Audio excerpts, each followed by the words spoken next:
topic tonight is the ultimatum and the plagues. The ultimatum meaning God giving Pharaoh an ultimatum.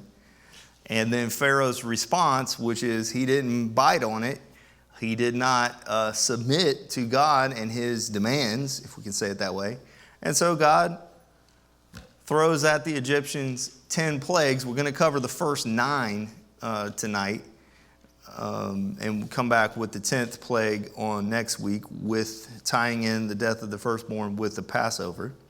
So we'll take all the way up through the first 9 tonight. So beginning at the end of Exodus 4. So just to remember where we were last week, Moses had encountered God in the burning bush. And God and Moses have this conversation where God calls Moses to go to Pharaoh and tell him to let his people go. And Moses kind of, who am I? And there's kind of a little bit of an argument there. Moses asks God who he is, what's your name, and so forth. We're in that setting where in the end on last week, God finally gets angry at Moses for pushing back so much. And he says, you're going to go do this. I'm sending Aaron, so the two of you will go. And so tonight, at the beginning here, in the tail end of Exodus 4, we pick up there where Moses and Aaron are going to be going to Egypt to encounter or confront Pharaoh. So first, Moses goes to Jethro. That's his father-in-law, remember? Gets permission from Jethro to go to Egypt. That's kind of interesting. And so he gives permission. And so Moses goes. Aaron actually comes. God calls Aaron out to meet Moses at the mountain of God, Mount Horeb. And so together they go and they confront Pharaoh. The request to Pharaoh is simple. They are asking to be excused for 3 days to go out and make sacrifices to the Lord.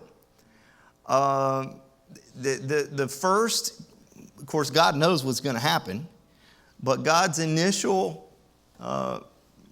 demand of Pharaoh is that the Israelites be let go for 3 days so that they can go worship him. God, does not say to Pharaoh, you have to let my people go back to the promised land because I made this promise. And no, it's not that. It's not they'll be gone forever. They'll be gone 3 days. 3 days. And Pharaoh says, no. Not only does he say no, Pharaoh says no, that he will not let the Israelites go, but he's going to make their lives harder by not giving them straw to make their bricks. They were making bricks with straw, and that was part of their slave duties there in Egypt. And so Pharaoh says, you don't have any more straw? Yeah, you got to go find your own straw, but you still have to make the same number of bricks. So basically an impossibility. So life is very hard for these Israelites, and it's getting worse. Just a quick note here. The last time we saw bricks was in making the Tower of Babel. Okay? And I read somewhere just recently, this fellow was talking about how Peter tells us that we're called to be stones, not bricks. And so the idea being that God has created us each uniquely. We are not meant to be uniform and all the same. But God's edifice that he makes with his people is strong, and he makes it in his own special way, but he makes it with individual stones that are each unique. So we're not called to be bricks, we're called to be stones. And so here Pharaoh is building with bricks, and the Israelites are making the bricks, but they're not able to make as many as they're supposed to because they don't have the straw. Straw does what to a brick, by the way?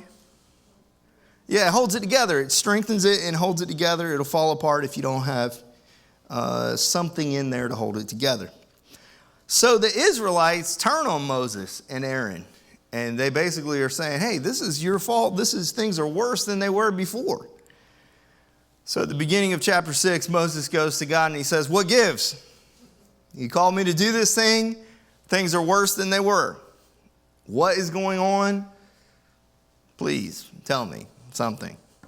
And he does. God responds with the promise. the same promise, articulated maybe in a little bit different shape, but some of the same elements that we've heard over and over and over all the way throughout Genesis. The promise of God to Abraham, to Isaac, to Jacob, and now God is going to come through on this promise. So he says this to Moses, tell the Israelites, this is verse 6 of chapter 6. I am the Lord, and I will bring you out from the forced labor of the Egyptians and rescue you from slavery to them. I will redeem you with an outstretched arm and great acts of judgment. I will take you as my people, and I will be your God. You will know that I am the Lord your God who brought you out from the forced labor of the Egyptians. I will bring you to the land that I swore to give Abraham, Isaac, and Jacob. Watch that. I will bring you to the land. So he's reaffirming this promise of the promised land. God made the promise. You remember God made the covenant with Abraham. In other words, it was all on God. God was responsible for making it happen. And he's saying again, I'm going to make it happen. Verse 8, I will bring you to the land that I swore to give Abraham, Isaac, and Jacob, and I will give it to you as a possession. I am the Lord. Moses told this to the Israelites, but they didn't listen to him because of their broken spirit and hard labor. The point here is that God is God. He is in control. He is sovereign. He made a promise. It's on him to keep it. The entire narrative of Genesis, starting in Genesis 12 with Abraham, but even all the way back to Genesis 3 from the fall, God is showing us that he is the one who makes a way, and it's all him. If there was something that we do to make these things happen, it would be very bleak indeed. But God is a good God, and he has a plan, and he has a promise, and he will come through. That is really at the end of the day, all of the Exodus story is really about God and his faithfulness to us, to his people, and all the way to us. So God says to Moses, go to Pharaoh, tell him to let the Israelites go. At the end of chapter 6, we get another genealogy, and so Moses and Aaron, their genealogy is in there as well. We've talked several times about these genealogies. Seems to be very important to God to have these things in there. Chapter 7, Moses and Aaron go before Pharaoh, and they say what God told them to say. God says, God told them that he would harden Pharaoh's heart, chapter 7. In chapter 8, the Bible says that Pharaoh hardened his own heart. We're going to come back to those two things. But Moses and Aaron are before Pharaoh. They tell him, God says, let his people go. Aaron throws down his staff. It becomes a snake. The magicians of Pharaoh's court throw down their staffs and they become snakes. Okay, so let's talk about that for just a second. These fellas, these magicians of Pharaoh's court, think about the power that they had to throw down a staff and it becomes a snake. Okay. These are powerful guys, but they're not powerful with the power of God, which means they are powerful with the power of what? Of the demonic, of evil, of the occult. The Bible kind of, depending on translation, uses the word occult. They are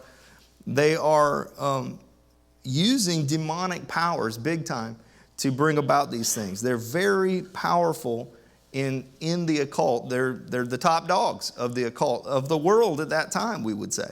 Okay?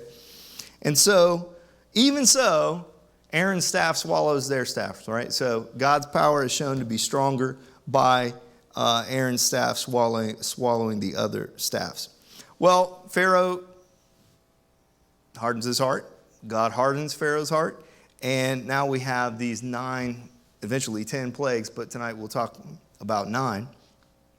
And I really don't want to talk about the 9 plagues much. We're actually going to really treat that during the exercise. But quickly, let's go through them.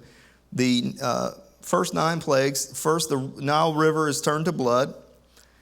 Then the plague of the frogs. And then, depending on the translation, the plague of the gnats or the lice. The flies. The death of the livestock, number 5. 6 is boils. 7 is hail. 8 is locusts. 9 is 3 days of darkness. And then the 10th plague, which we'll get into again next week, is the death of the firstborn. Now, a couple of quick little thoughts, and then we're going to go right to the exercise, and we'll really be talking about plagues there.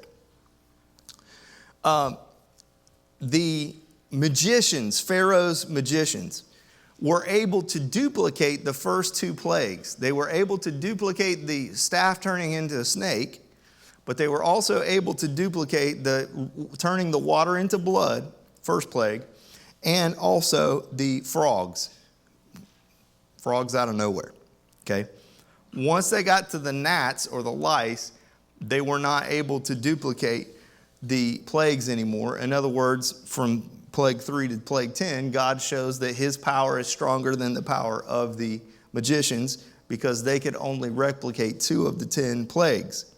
They said, this is the magicians talking, when the gnats happened, and gnats are the lice, and they couldn't replicate that, they said, this is the finger of God, okay? And then the only other time we hear about the magicians is after the boils. It says that the magicians were not able to stand before Pharaoh. So their little storyline quickly drops to nothing in the face of God's extreme power here in the plagues. Good. Let's go to our second look segment. For those who are new, by the way, we're going through the Bible. We started at Genesis 1. We're now at Exodus, whatever we're at. We're doing something that we call Elba, which is engaged learning of the Bible with application. Okay, and so we're just kind of going through a few chapters a week, basically. Wanting to learn what the Bible has to say. We want to be engaged when we do it. That's why we do the exercises to try to lock some of these concepts in. And then we do an application at the end where the idea is that whatever that particular Bible passage was about, we try to kind of, what does that look like for me today, 2023? What lesson can we learn? In all of that, we use a model which is Tesla, T-E-S-L-A, T for topic, E for exercise, which we just did, S-L for second look, and A for application. So we're in the second look segment now, which is where we, typically we would go to the New Testament and kind of bring it in and see where we can tie in from our Bible passage in the Old Testament over to New Testament. And so we're going to do that. In our second look segment this evening, we're going to look at 2 Timothy chapter 3, where it talks about Yanes and Yambres, or if you wish, Janus and Jambers. Okay? So we find out in verse 8 of 2 Timothy 3 that the names Yanes and Yambres are the 2 names of the magicians in Pharaoh's court. And so in verse 8 it says, just as Yanes and Yambres resisted Moses, so these also resist the truth. Well, who are the these? And that's what we want to look at tonight in 2 Timothy chapter 3. So let's look at that from the beginning of that chapter. Now, as I read through this chapter and we're describing people in the first century who are like these 2 magicians. Okay? Let's refresh our memory on these 2 magicians. This wasn't Disney World. Okay? When we say magicians, this is not David Copperfield, all right?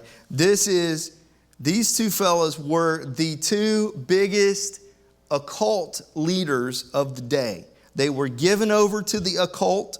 They were deep in evil. They were so deep in evil and the demonic that they had extreme power. Remember what they did? They threw down their staff and it became a snake. That's extreme demonic power. They turned the Nile River water into blood also. That takes extreme demonic power, or the power of God, but in their case, the demonic power. And they also were able to duplicate the second plague, which is they caused the frogs to appear out of nowhere. So they were extremely powerful men of the occult and demonic. If they walked in the room right now, most of you would be able to feel their presence. evil would radiate off of them. Those that have that discernment would feel something just happened. What just happened? Okay? Now, what kind of people does Paul equate with those people? 2 Timothy 3, starting in verse 1. Paul says this, "You should know this, Timothy, that in the last days there will be very difficult times." Here are the people. "For people will love only themselves and their money. They will be boastful and proud, scoffing at God." Hello. "Disobedient to their parents."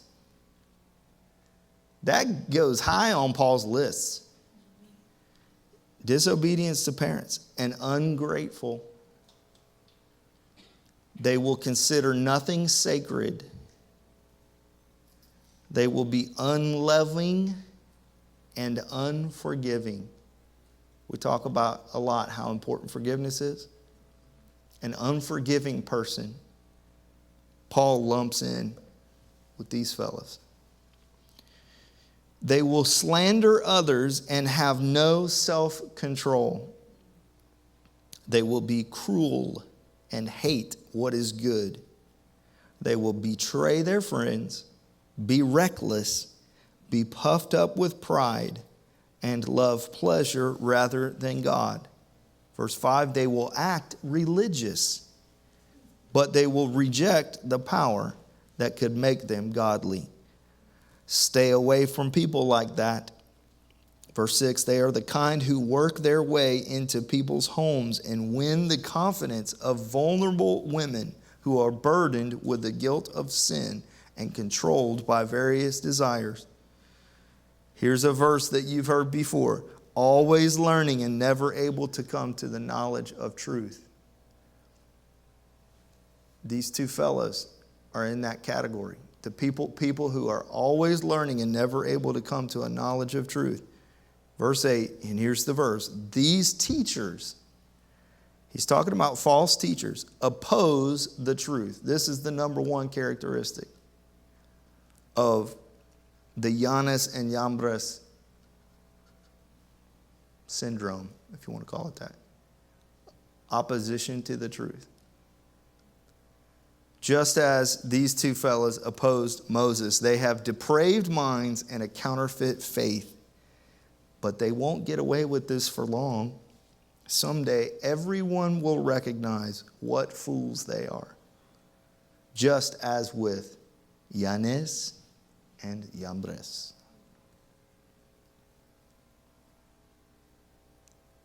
Father, help us not to be this kind of person, and help us to stay away from this kind of person. In Jesus' name. Amen. All right, application.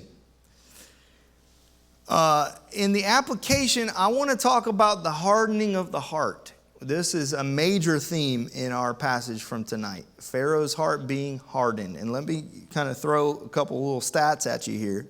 The word hard or harden or hardened is used 16 times in Exodus as it relates to Pharaoh.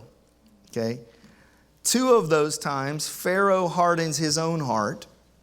9 of those times, God hardens Pharaoh's heart. And 5 times, his heart is just hard. In other words, there's kind of a neutral aspect in terms of it. The Bible doesn't say like what the cause or what the source was. Okay? But there's this idea of Pharaoh hardened his own heart. And God hardened Pharaoh's heart, okay? And those are not contradictory, okay? So in our application, back into your groups, and I want you to discuss this. So read Romans 9. We've read part of Romans 9 before in Elba, but we're going to read a different part. Read Romans 9. Did I just cut out? Read Romans 9, 14 to 21, aloud in your groups.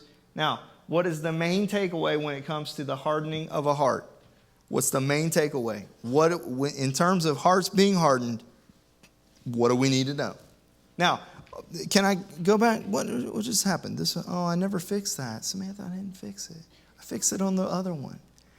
Okay, I'll have to fix it next week. Okay, next week. Okay. What is the main takeaway when it comes to the hardening of a heart? Can God be blamed or held accountable for this? Why or why not? Discuss in groups. Go.